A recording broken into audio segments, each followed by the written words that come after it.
Hello दोस्तों, good evening. এখন বাজছে বিকেল কটা বাজে? এখন 4টা, 4:30। আর এই যে দেখো কি অবস্থা। এইগুলা সব আমার ছেলে স্কুলের পরীক্ষার কোশ্চান। এইগুলা এতগুলা পরীক্ষার কোশ্চান আছে। এইগুলা সব ব্যাগের মধ্যে ছিল, ওইগুলা বার করে এখন গাছগোছ করে রেখে দিচ্ছি সব। আর এই যে এইখানে তোমার বই আছে, আর এই সাইডে একটা বই আছে, কিন্তু ব্যাগের মধ্যে এটার মধ্যে নিয়ে যায় আর কেমন করে রেখে দিয়েছে, পুরো ভাত জড়ো হয়ে গেছিলো।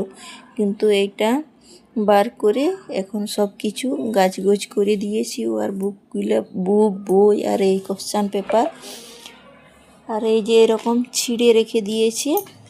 আর ব্যাগটা আমি পুরোটা ঝেড়ে নিয়েছি। উপরের এই চেংটা এখনো খোলা হয়নি, দেখো উপরের চেংটা খুলছি।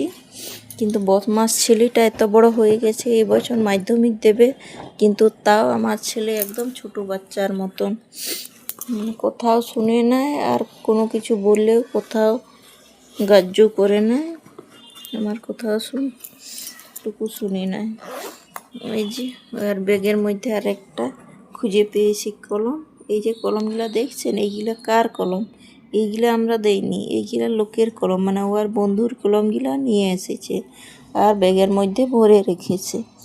এইগুলা আমরা দেইনি, আমরা অন্য কলম দিয়েছি। আমরা পুরো ডজন করে কিনে নিয়েছি। আর এই যে এইগুলাও লোকের কলম। আর তোমরা কোথার থেকে দেখছো আমার ভিডিও কমেন্ট করে বলবে। আমি তো নতুন, একদম নতুন, মানে ভালো করেও একটু ভয় লাগছে কথা বলতে, মানে ক্যামেরার সামনে একটু ভয় লাগছে কথা বলতে।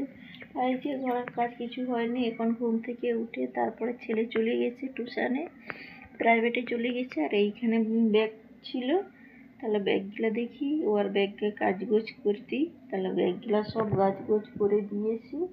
আর আমার বাইরে জামা কাপড় আছে, বাইরের থেকে জামা কাপড় আনতে হবে। ঠিক আছে, তোমরা কোথা থেকে দেখছি আমাকে অবশ্যই কমেন্ট করে বলবে।